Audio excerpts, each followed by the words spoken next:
Shalom keluarga damai yang terkasih di dalam Tuhan. Puji Tuhan, kita berjumpa kembali di dalam Renungan Samas Rabu 3 Juli 2024. Bagaimana kabarnya keluarga damai? Puji Tuhan, kita percaya bahwa hidup kita hari ini ada di dalam pemeliharaan kasih setia Tuhan yang tidak pernah habis-habisnya. Puji Tuhan, keluarga damai, mari kita menyiapkan hati, kita berdoa sebelum kita merenungkan firman Tuhan. Bapa Surgawi, pada saat ini sungguh kami bersyukur karena hidup kami ada di dalam kasih setia Tuhan, dan oleh anugerah-Mu Engkau membawa kami untuk semakin mengenal akan kasih setia-Mu. Melalui firman-Mu, kami hendak merenungkan mengenai Gideon. Kiranya Roh Kudus memberkati setiap kami. Di dalam nama Tuhan Yesus kami berdoa. Amin. Keluarga damai, tema yang akan kita gumulkan bersama, belajar dari penyerahan diri Gideon. Firman Tuhan terambil dari Kitab Hakim-Hakim pasal yang ke-8 ayat 22 dan 23. Demikian. Kemudian berkatalah orang Israel kepada Gideon, "Biarlah engkau memerintah kami, baik engkau, baik anakmu maupun cucumu, sebab engkaulah yang telah menyelamatkan kami dari tangan orang Midian." Jawab Gideon kepada mereka, "Aku tidak akan memerintah kamu, dan juga anakku tidak akan memerintah kamu, tetapi Tuhan yang memerintah kamu." Demikian firman Tuhan. Keluarga damai, pada waktu Tuhan memilih dan memanggil serta mengutus Gideon, umat Tuhan, yaitu Israel, sedang berada dalam kondisi yang jahat di mata Tuhan. Mengapa?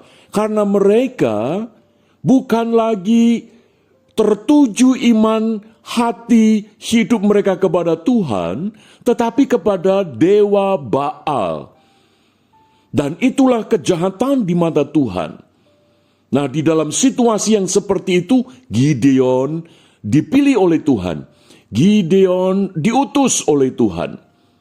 Maka ketika Gideon menyadari bahwa dia diperintahkan oleh Tuhan untuk membebaskan umat Israel dari penyembahan kepada dewa Baal dan juga berperang melawan bangsa Midian, maka Gideon mengalami satu ketakutan. Maka itu tidak heran jika Gideon mengalami kondisi yang ragu akan panggilan Tuhan. Dia mengalami satu bayangan yang menakutkan, karena ini sesuatu hal yang tidak mudah. Berhadapan dengan bangsa Israel yang menyembah dewa Baal dan juga berperang melawan bangsa Midian. Sehingga Gideon beberapa kali meminta tanda dari Tuhan. Oh, puji Tuhan, dan Tuhan memberikannya kepada Gideon. Juga beberapa kali Tuhan meneguhkan Gideon melalui firman-Nya, "Janganlah takut, aku menyertai kamu." Keluarga damai, sungguh anugerah Tuhan itu luar biasa. Ketika Tuhan memanggil dan mengutus Gideon, maka Tuhan tidak pernah membiarkan Gideon berjalan sendirian. Itulah pengalaman Gideon, pengalaman iman pada waktu dia menyerahkan diri untuk melakukan, untuk memenuhi panggilan dan utusan daripada Tuhan. Maka Gideon mengalami satu pengenalan akan Tuhan yang semakin luar biasa. Keluarga damai, ketika Gideon berserah penuh dan penyerahan itu diwujudkan di dalam sikap iman Gideon kepada Tuhan, maka kita bisa belajar dari penyerahan diri Gideon kepada Tuhan. Yang pertama, Gideon mengandalkan Tuhan. Keluarga damai, kalau kita memperhatikan masalah yang dihadapi oleh Gideon, itu hal yang sangat berat. Karena dia berhadapan pertama dengan keluarganya, dengan kaumnya, sebagai umat pilihan Tuhan, yaitu Israel yang menyembah kepada Dewa Baal. Karena keluarganya Gideon pun juga menyembah Dewa Baal. Maka dengan kekuatan apa Gideon bisa berhadapan dengan keluarganya, dengan kaumnya, dengan kondisi yang seperti itu? Dan tambah lagi Tuhan memerintahkan untuk berperang melawan orang-orang Midian. Itu satu kondisi yang seperti apa? Tetapi ketika Gideon mengandalkan Tuhan, maka sebagaimana yang dikatakan firman Tuhan, bahwa Gideon itu artinya pahlawan yang gagah perkasa, pemberani, orang yang hebat. Maka ketika Gideon ditetapkan oleh Tuhan, dia mengandalkan Tuhan. Sehingga pada saat dia menghadapi apapun permasalahan, sebesar dan seberat apapun, maka dia tidak menghadapi sendirian, sebab Tuhan ada bersama dengan Gideon. Tuhan yang maha besar dan maha kuasa, dialah yang menyertai Gideon. Maka Gideon mengandalkan Tuhan. Dan Tuhan yang menyertai adalah Tuhan yang turut bekerja. Nah, itulah yang ditangkap oleh Rasul Paulus, yang dituangkan di dalam Roma 8 ayat 28. Kita tahu sekarang bahwa Allah turut bekerja.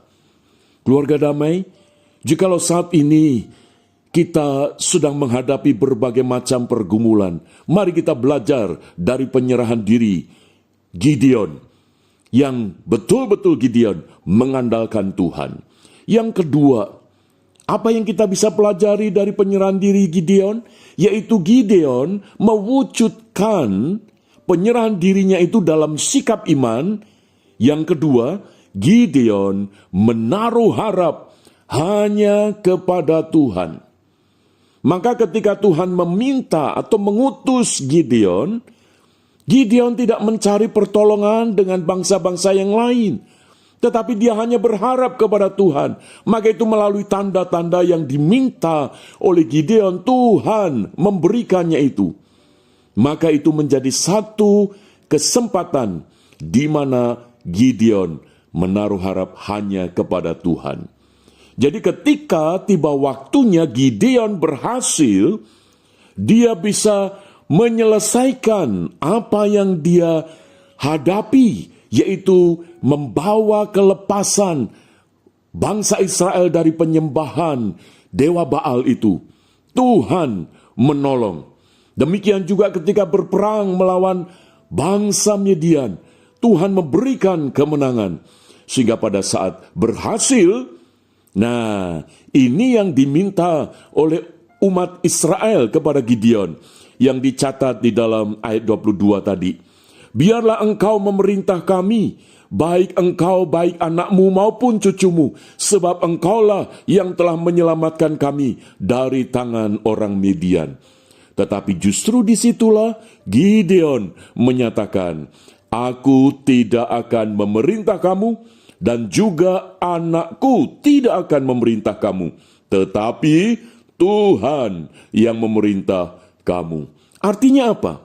Gideon ketika mendapatkan kesuksesan, keberhasilan, dia tahu bahwa ini bukan karena kehebatan dirinya. Sehingga dengan semuanya itu, Gideon semakin menjadi rendah hati. Keluarga damai, mari kita belajar dari penyerahan diri Gideon, supaya kita menjadi orang-orang yang sungguh mengandalkan Tuhan dan menaruh harap kepada Tuhan. Amin. Mari kita berdoa. Bapa Surgawi, terima kasih untuk firman-Mu. Kiranya Roh Kudus menolong kami dan memampukan kami untuk belajar dalam penyerahan diri kami seperti Gideon kepada Tuhan. Terpujilah Engkau Bapa, di dalam nama Tuhan Yesus kami bersyukur. Haleluya. Amin.